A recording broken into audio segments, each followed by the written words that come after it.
Welcome back to Britain Today, and I'm here with new national leader StuartFreeman. Welcome onto the show, Stuart. Yeah, thank you very much. Pleasure to be here. Lovely jubbly. Um, right. So, obviously, yesterday you were appointed as the new leader of the National Party. How have you found your first 24 hours as party leader?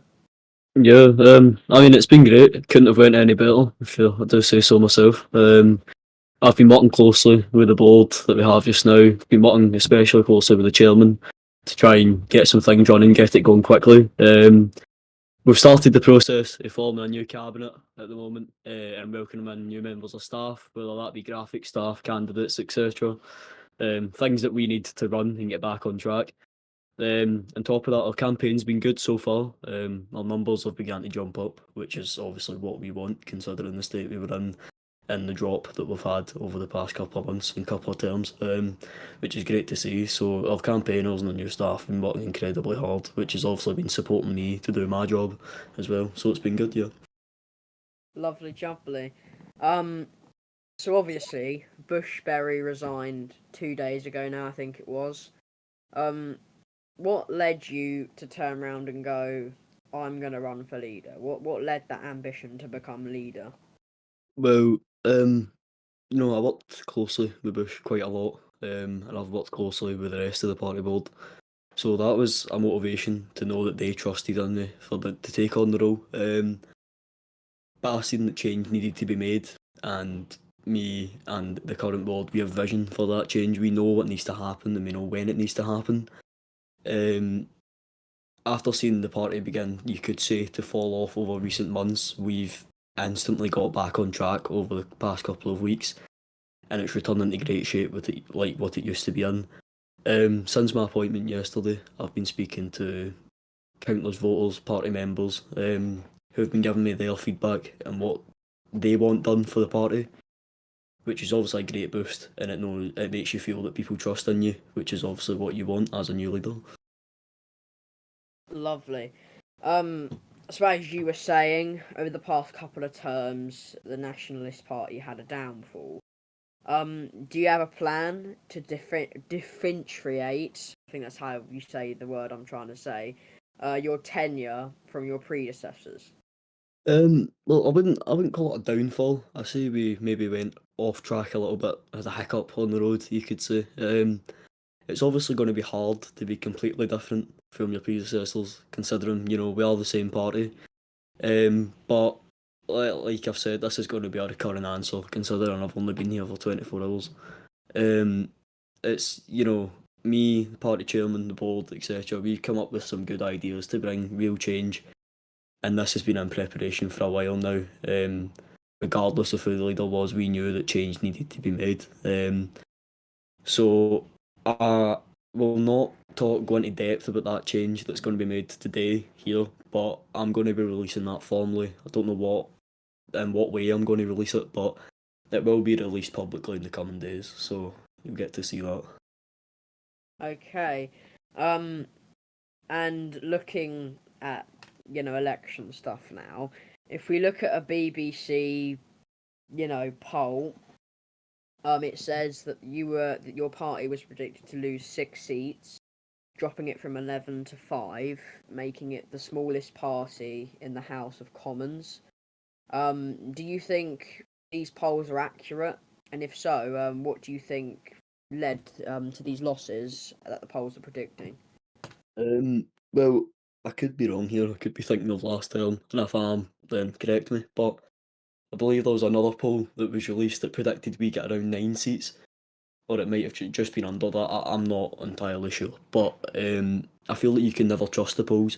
From my experience here, and from my experience in other Commonwealth nations such as Gibraltar, things like that, you can never really trust the polls. But I feel like, say they are true, and from what the seats we've been getting from the past couple of terms, like I said, I've been speaking to a lot of voters and I've been speaking to a lot of members, and they were saying that they had sort of started to lose faith in the party.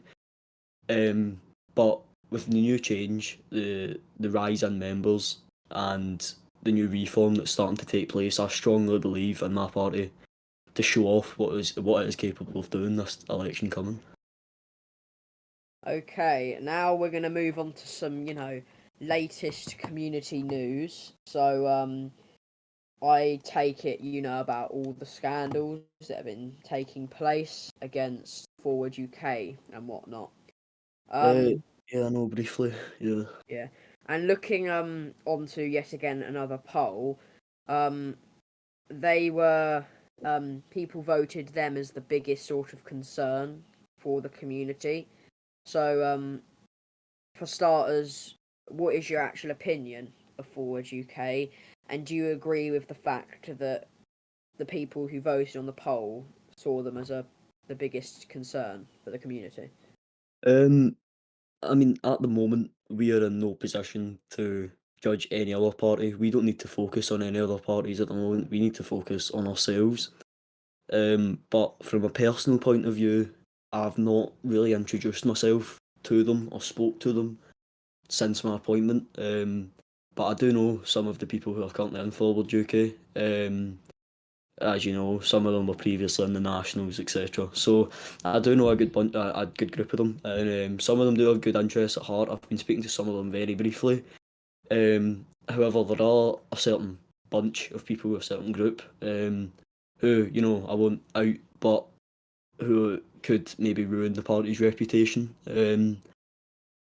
And that group could possibly be why they were voted on the polls as the biggest concern. But you can see from the membership growth and the other factors surrounding their party, and as much as it pains me to say, they have been significant. So there must be something going well somewhere for them. Um, However, I'm neutral on the party just now. I don't have any major dislikes towards them. Okay then. Um, so looking deeper into the scandals, Persian came out saying that he had evidence to prove his innocence. Do you believe that what Persian is saying is true, or do you think it's false? Is what he's saying? Um, He'd do it. I assume you're referring to the national security thing. Yeah, I am. Yeah. He's trying to prove his innocence, isn't he? So you're going to hate me for this, but I don't think I should comment on it right now. As you know, I'm the Attorney General. I Yeah. am I am defending the National Security Council in that case where he is trying to plead his innocence. So I'm not going to say anything at the moment, but um, you can do your own detective work by piecing the two bits of evidence together. But I'm going to be that guy, so I'm sorry. But Okay, that's okay. So, obviously, as a result of this whole scandal, the UK decided to withdraw themselves from the Simcoe Treaty. Do you agree with the decision that was made? um, I mean, don't know if you know my character, but I'm not a foreign affairs man at all. Foreign affairs is not my it's not my expertise. I've dipped with it briefly. So I don't know the ins and outs of the treaty, but I do have a rough idea. But from my point of view, it was a decision made by our government. It was a decision based on the evidence, and it was a decision that I haven't seen any major complaints on as of yet. I could be wrong on that. I might be mistaken, but I don't think I am. So I have no doubts that it was the right one, considering the reaction that it's gained and that it was made by your government. So I do have full trust in them. Okay, so we're gonna head into now election territory. Um, is there anything that we possibly won't be expecting from the National Party within your manifesto? Um, it's a hard one to comment on just now. I don't want to give too much away, as you know the election is round the corner, so it will all be released soon. So, is there anything that we're not going to expect in it? I can say there might be a few different names that you maybe weren't expecting to be in the manifesto. You know, there might be some new names in Parliament, things like that. But in terms of actual policies at the moment, there will be a rethink into the policies as myself and other members believe that some do need reworked and looked into. And we need to make sure that we're not recycling or making sure that everything gets done, and we need to make these policies realistic. Whereas, some governments in the past, some parties in the past have made policies that are completely out of reach and that they wouldn't be able to get to. So we need to, kind of keep the balance of keeping it different, having a variety, to keep voters interested, to get us back, you could say back in the game. But we need to make sure that we're not, reusing, recycling, or being boring. It's hard to keep the mixture, but I can't give away too much right now. So, Okay, understandable. So after this election, you will be serving your first full term as the nationalist leader. Do you have some sort of plan to grow the National Party's reputation next term? Because over the past couple of terms, as you've briefly mentioned, the National Party isn't the party that people are appealed to. They don't want to go to when they join the community. Do you have a plan to change that and change the National Party's reputation? it's quite a boring answer yet again. It's kind of just there's a very simple aspect to it, which you'll notice is a lot about my leadership campaign. It is a very simple aspect, and we believe it's these simple changes that need to be made for a proper reform. But for example, to grow the reputation, we want to continue to bring out more campaigners, to get our name out there, get on more than we have been doing. This Over the past week or so, maybe even 2 weeks, we've had campaigners out in numbers for at least an hour every day doing their campaigning, which has obviously put our name out there, and we've gained a good fair amount of voters from it. We want to host more events as well, for example, rallies and stuff, um, that will get our name out there and make ourselves known to the public more. But there's also the simple side of it where it's things like using our party channel more, the UK Discord, using our party Twitter more, just making our name more.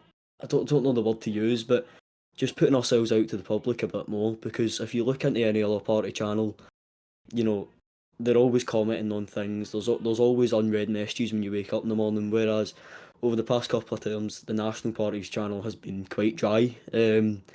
Socials haven't been used, things like that.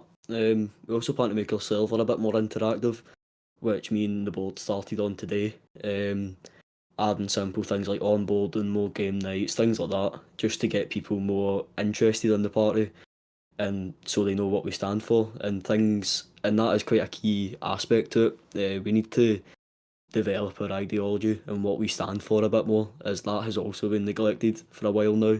And it is the National Party has kind of just been that right wing party, but nobody really knows in depth what we stand for and what we want. So it's simple things like that that need to be made more public and need to be announced more, and we need to just put ourselves out there and hope for the best.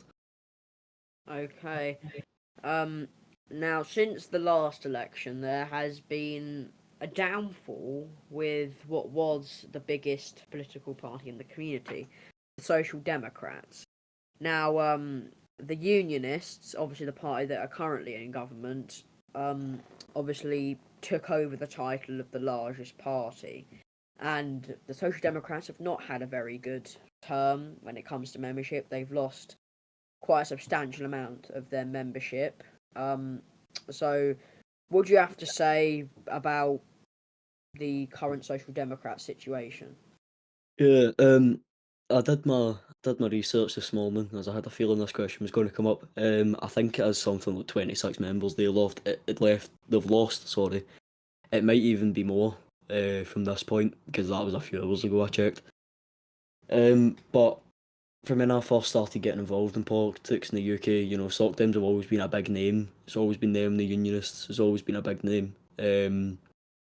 So I'm actually very surprised to see that they have dropped members so drastically in, a matter of weeks, and it might even be less than that, Obviously, I've worked with them before, whether that be within politics, out of politics. I've worked with many of them, some of them even out with the UK. So it is very shocking to see that a lot of them have dropped off now. But things are unpredictable, especially when it comes to politics, and with the new fifth party coming into play now, that it kind of just spices things up a bit. But all that means is that us as party leaders and our staff, we need to work that 10 times harder now, and that could possibly be the answer for the SOC Dems. There's not been enough dedication, so I'm not one to comment on what they've been doing internally, but that could be one of the leading causes. Okay, what do you think they did wrong to receive this drop in membership? That, like I was saying there, it could simply be a lack of dedication. I think, obviously there was a SOC Dem national coalition government 2 terms ago now, which I was also a part of, where they went and cut the coalition short, but then tried to form a new government and failed the King's Speech the same day. Obviously that. Hold on 2 seconds. Did you have another question? Sorry, that was. Yeah, continue what you were saying about the Yeah. what was it? Yeah. Okay. Sorry. Yeah, like I was saying, that obviously put a bit of a negative outlook on them. People didn't look at them quite the same when they went and pulled off that sort of stunt, which you could claim is even foolish. Um, but it could be a number of things. Like I said, it could be a lack of commitment. Whereas people, what tends to happen is when they were branded as the highest party, the party with the most amount of members, they get all these titles. It can get to your head eventually, and you'll think that this is easy work now, and you don't need to try anymore. Obviously that isn't the case in politics, and I'm not saying that's what they've done, but it could always be a leading cause, and a lack of commitment and effort is probably the main one to lose 26 members in a couple of weeks. Obviously, I'm one to talk about losing members, but we have made progress, and we are nearly back at pre-election numbers again. So it could be a variety of causes that's obviously led to the shocking downfall that nobody really expected. Yeah, do you think they're gonna get some sort of revival in the next term? Um, if you want me to be completely honest, I can't see it happening this term. I feel like a party as big as the Social Democrats will aim for government. They won't aim for anything else, and they are very unlikely to want anything else. Um, so it's in my eyes, it's very unlikely for them to gain over 26 members in this coming term when they will have other things to focus on and other issues to fix. So this term coming up, I don't see it. Maybe the term after it could happen, but personally, I don't see it happening this term. Those are all the questions that I have for you this evening, Stuart. Thank you very much for coming on Yeah, here thank tonight. you for having me. No problem. I hope to see you back on here soon. And yeah, Thank you very much. have a good evening, Stuart. You too. Cheers.